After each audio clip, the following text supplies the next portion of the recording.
के sound topic का part 2 है। आई सोच कि आप लोगों ने पार्ट 1 देख लिया होगा। अगर आप लोगों ने पार्ट 1 ना देखा हो तो पहले पार्ट 1 देख लिया, तभी आप लोगों को पार्ट 2 समझ में आएगा। तो हम लोगों ने पार्ट 1 में कुछ चीज़ें डिस्कस की थी, वो थी transverse waves and longitudinal waves. और हम लोगों ने डिस्कस किया था what are characters of sound and what is pitch, pitch क्या होती है। और लेकिन हम लोगों ने ट्रांसवर्स और लॉन्गिट्यूड्स वेव्स को अच्छे से समझा। और उसमें कुछ और चीज़ें जो आप लोगों को बता दूं कि जो हम लोग के ट्रांसवर्स वेव्स जो होते हैं वो किसी भी ऑब्जेक्ट के, जैसे कि हम लोग के ऑब्जेक्ट हो गए, तो ये ऑब्जेक्ट के ऊपर इस टाइप से वेव्स के रूप में ये वाइब्रेशन करते हैं और साउंड वेव्स के रूप में साउंड लेके जाते हैं। और ये सब किसी भी ऑब्जेक्ट की सरफेस की ओर इस टाइप से सरफेस पे ही जाते हैं। तो सरफेस किसकी होती है? सॉलिड की होती है। एंड फ्लूइड, फ्लूइड की भी सरफेस होती है। फ्लूइड की भी सरफेस होती है, तो उसके ऊपर से इस टाइप से वाइब्रेट करते हुए ये अपने वेव्स बनाते हुए चला जाता है। तो ये जो ट्रांसवर्स वेव्स होते हैं हम लोग के, ट्रांसवर्स वेव्स हम लोग के होते हैं, वो किसी भी ऑब्जेक्ट की सरफेस से होते हुए वेव्स बनाते हुए जाते हैं। बट ये जो हम लोग का लॉन्गिट्यूडनल वेव्स जो हम लोग के होते हैं वो किसी भी ऑब्जेक्ट के अंदर से होते हुए जाते हैं। ये हो गया हम लोग के सॉलिड, ये हो गया हम लोग का क्या? फ्लूइड, ये हो गया हम लोग का गैस, क्योंकि हम लोग का गैस। तो ये जो लॉन्गिट्यूडनल जो हम लोग वेव्स होते हैं ये इसके अंदर से इस टाइप से वाइब्रेट करते हुए चले जाते हैं, वैसे फ्लूइड में भी और वैसे गैस में भी। बट ट्रांसवर्स वेव्स में एक दिक्कत होती है कि गैस की तो कोई सरफेस नहीं होती है, बिकॉज गैस की कोई ना ही कोई शेप होती है ना ही कोई वॉल्यूम होता है। तो ये जो ट्रांसवर्स वेव्स जो होती हैं वो गैस के अंदर नहीं जा पाती हैं, क्योंकि ये सरफेस से होकर आता है और गैस की तो कोई सरफेस नहीं होती है। तो ये जो हम लोग ट्रांसवर्स वेव्स होता है ये ओनली सॉलिड एंड फ्लूइड में ही जा पाता है। और ये बट ये जो हम लोग लॉन्गिट्यूडनल जो वेव्स होती है वो सॉलिड, फ्लूइड एंड गैस तीनों में होते हुए जाती हैं। इस समय जो मैं बोल रहा हूँ वो हम लोग लॉन्गिट्यूडनल वेव्स में ही जा रहा है। ओके, तो आप लोग समझ गए होंगे। अब हम लोग आगे बढ़ते हैं।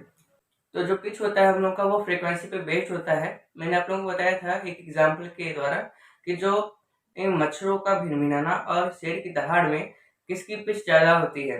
तो मच्छरों की भिनभिनाने की पिच ज़्यादा होती है इट्स कंपेयर टू शेर की दहाड़ने से। जो मच्छरों की भिनभिनात होती है उसकी पिच ज़्यादा होती है। जो हम लोग को सुनने में खराब लगे उसकी पिच ज़्यादा होती है, और जो सुनने में कुछ खराब या फिर सही लगे उसकी पिच कम होती है। तो ऐसे कि आप लोग पिच समझ गए होंगे, पिच पहले एक वीडियो का था। आज हम जानेंगे लाउडनेस ऑफ साउंड क्या होता है, साउंड की, ध्वनि की प्रबलता। तो जो ध्वनि प्रबलता होती है एक किसी साउंड वेव में, इस साउंड वेव में ये जो इस टाइप के वो जो साउंड वेव्स होते हैं इस टाइप के,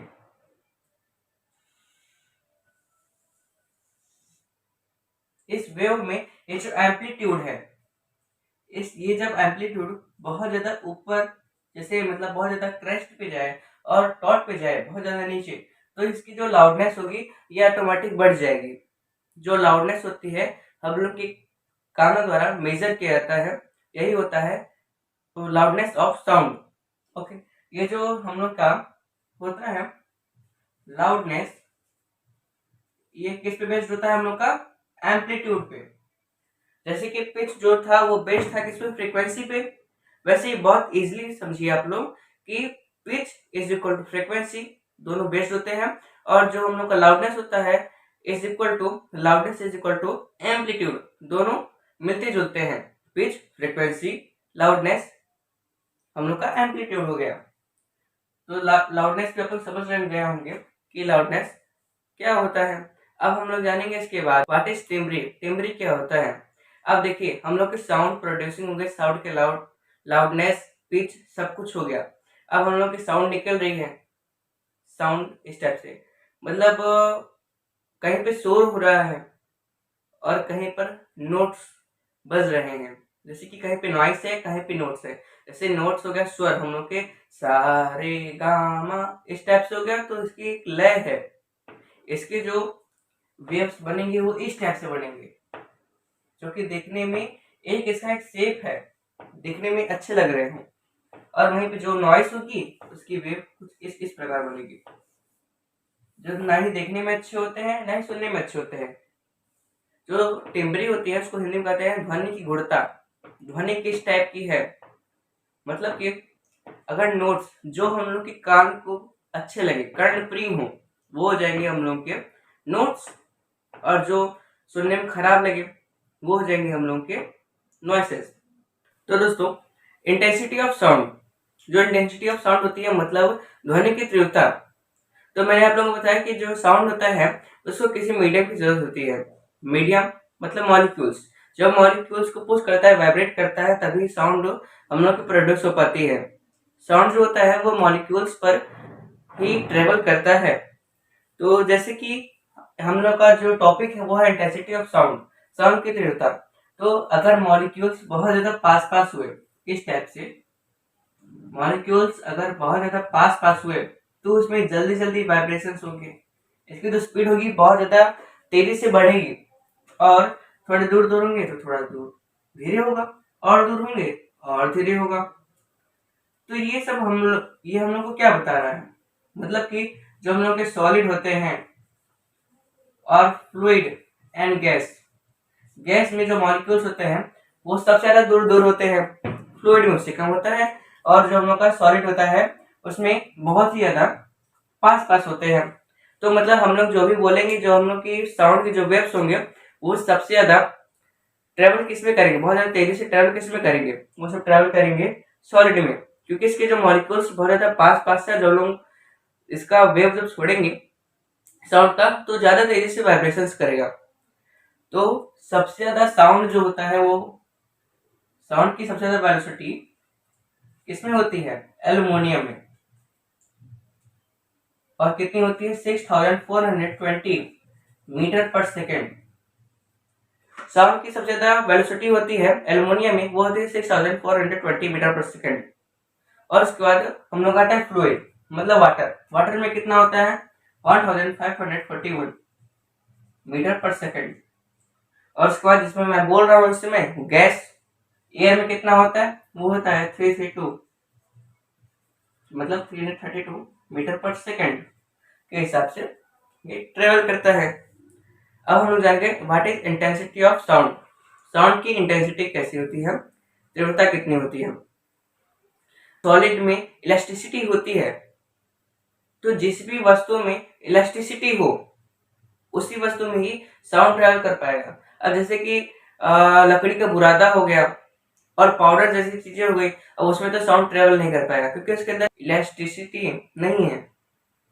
तो ये था हम लोग का इंटेंसिटी ऑफ साउंड। अब हम लोग जानेंगे ये जो वेलोसिटी ऑफ साउंड है वो किस किस चीजों पे बेस्ड होता है। तो ये होता है बेस्ड हम लोग के टेम्परेचर पे। टेम्परेचर पे हम लोग का साउंड बेस्ड होता है। अब जैसे कि 0 डिग्री पर जो साउंड होता है वो 315 मीटर पर सेकेंड होता है इन द एयर। एयर में ये 315 मीटर पर सेकेंड। अब जैसे कि 1 डिग्री सेल्सियस अगर बढ़ा दिया जाए तो ये हो जाएगा हम लोग का 0.62 मीटर पर सेकेंड इंक्रीज हो जाएगा, मतलब बढ़ जाएगा।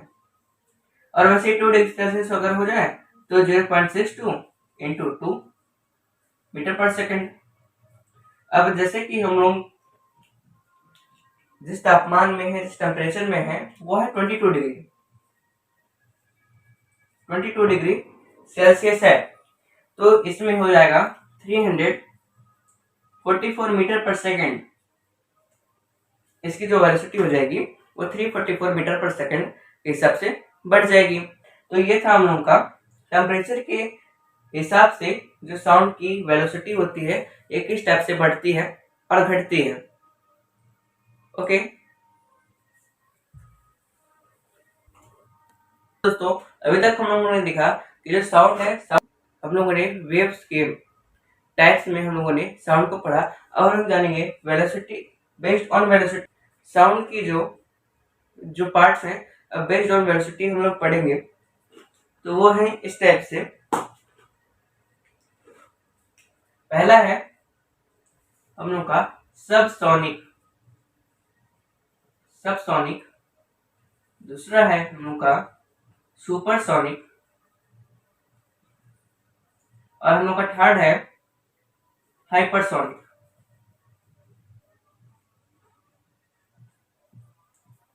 तो जो हम लोग का सबसोनिक होता है, ये होता है 332 मीटर पर सेकेंड। और जो सुपरसोनिक होता है वो ध्वनि का मतलब कि साउंड की वेव से भी ज्यादा होता है। साउंड की वेव जो है, ये जो हम लोग का सुपरसोनिक होता है वो वेलोसिटी ऑफ साउंड से ज्यादा होता है, मतलब 332 मीटर पर सेकेंड से ज्यादा होता है। और ये जो हाइपरसोनिक होता है ये हम लोग का वेलोसिटी ऑफ साउंड से 5 गुना ज्यादा होता है, मतलब 5 गुना ज्यादा होता है। 332 मीटर पर सेकेंड से 5 गुना ज्यादा होता है। अब मेक क्या होता है? मेक जो होता है वो होता है जैसे कि ध्वनि से, मतलब साउंड की जो वेलोसिटी है, जो गति है, उससे कितना गुना ज्यादा किसी भी चीज की रफ्तार, किसी ऑब्जेक्ट की रफ्तार है, वही होता है हम लोगों का मेक। जैसे कि हाइपरसोनिक 5 गुना ज्यादा तेजी से जाता है, ध्वनि की चाल से 5 गुना तेजी से जाता है। तो ये हो जाएगा हम लोगों का क्या, 5 मेक का। ये जो सब सोनिक होते हैं ये हम लोग का नॉर्मली वॉइस में होता है। और ये जो सुपर सोनिक होते हैं ये सब मिसाइल्स होते हैं। मिसाइल्स हो गए and fighter fighter planes. Fighter planes में ये इनकी स्पीड सुपर सोनिक जितनी होती है, मतलब ध्वनि की गति की दुगनी होती है।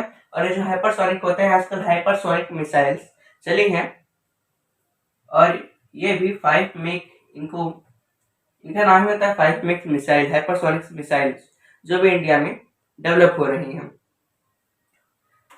तो दोस्तों अब लोग जानेंगे रिफ्लेक्शंस ऑफ साउंड, साउंड के रिफ्लेक्शंस। अब जैसे कि सबसे पहली बात, ये इसमें हम लोग को 2 चीज पढ़नी है। पहला इन द प्लेन सरफेस और दूसरा होगा कॉनकेव सरफेस। जो रिफ्लेक्शंस ऑफ साउंड है वो 2 चीजों पर, 2 सरफेसेस पे होते हैं। पहला होता है इन द प्लेन सरफेस और दूसरा होता है कॉनकेव सरफेस। अब जैसे कि प्लेन सरफेस पे हम लोगों ने एक सरफेस ले लिया और एक 2 टाइप के से गोले गोले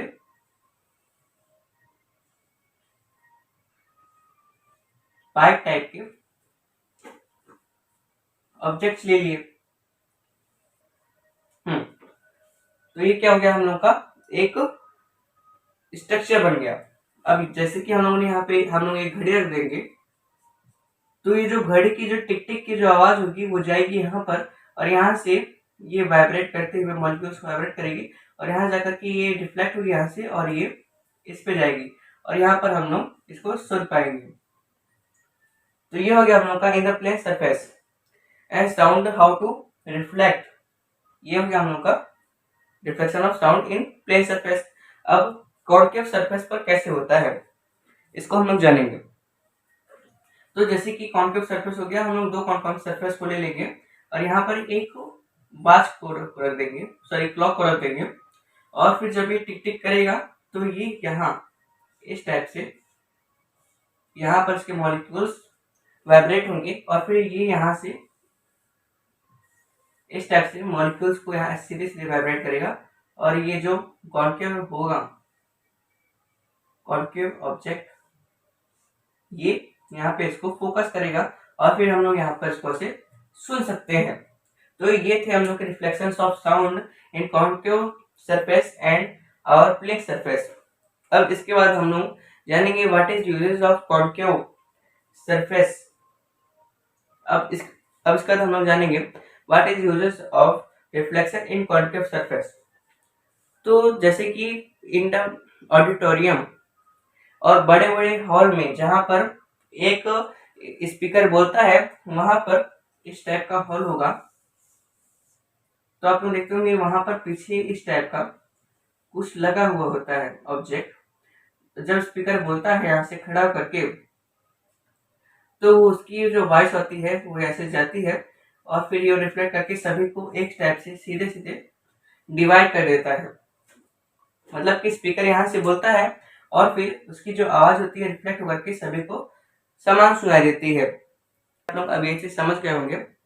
अब हम लोग जानेंगे। तो दोस्तों अभी हम लोगों ने पढ़ा what is reflection of sound. अब हम पढ़ेंगे इको। इको क्या होता है? अब जैसे कि हम लोग यहाँ पर किसी स्थान पे खड़े हैं, ये कमरा हो गया हम लोग का, और हम लोग यहाँ पे स्पीकर है और हम लोग बोल रहे हैं, तो ये जाकर के हम लोग जो भी बोले वो यहाँ पर जाए और यहाँ से फिर रिफ्लेक्ट होकर के हम लोग तरफ आ जाए। हम लोग जो बोले वो हम लोग को दोबारा सुनाई दे, वही होता है हम लोग का इको। तो इको के लिए आप लोग को मैं बता दूं कि जैसे कोई साउंड है, साउंड हम लोग के कान में 1/10 मतलब कि 1/10 सेकंड के लिए रुकती है। मतलब 0.1 सेकंड के लिए रुकती है और फिर के लिए रुकती है।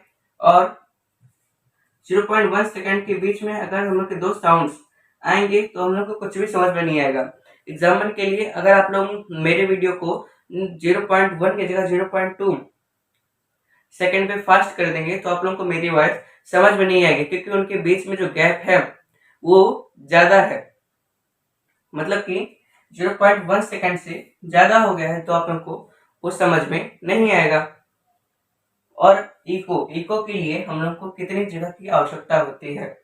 अब जैसे कि हम लोग किसी स्थान पे गए, किसी पहाड़ी पे ऐसे चढ़ गए, ये हो गया हम लोग का पहाड़ी और हम लोग उस पर चढ़ गए, तो हम लोग को यहाँ से कितनी दूरी की कितनी डिस्टेंस का आवश्यकता हो कि हम लोग का प्रतिध्वनि हो। तो यहाँ पर ये दूसरा पहाड़ी हो गया और हम लोग यहाँ पे खड़े हैं, तो यहाँ का जो तापमान होगा, यहाँ की जो टेम्परेचर होगा वो होगा 22 डिग्री सेल्सियस। मतलब यहाँ की जो साउंड की जो वेलोसिटी होगी वो होगी 344 मीटर पर सेकंड। तो 344 मीटर पर सेकंड को हम लोग 10 से डिवाइड कर देंगे। मतलब गैप कितना चाहिए था हम लोग को दो साउंड्स के बीच में? 0.1 सेकंड मतलब 1/10। तो उसको हम लोग इंटू 1/10 कर देंगे। जब काटते हैं हम लोग तो ये हो जाता है 34.4 मीटर। इसको इको करने के लिए इतने जगह की आवश्यकता हुई। जैसे यहाँ पे है, अगर इन दोनों के बीच की दूरी 34 मीटर है, 0.4 मीटर है, तो यहाँ पे इको होगा। और कम से कम कितनी दूरी चाहिए होती है, कितनी डिस्टेंस कम से कम चाहिए होती है? उसके लिए 34.4/2 जब कर देंगे तो समथिंग 70.2 मीटर आ जाएगा। तो कम से कम 17.2 मीटर की आवश्यकता होती है। अगर ये 34.4 मीटर होगा तब भी ठीक है, नहीं तो 17.2 मीटर है तब भी ठीक है। इको होगा दोनों के बीच में कितना भी डिस्टेंस हो, इन दोनों के बीच में जितना भी डिस्टेंस होगा उसके बीच में इको होगा। ओके, सो आई शोड कि आप लोगों को ये समझ में आया होगा।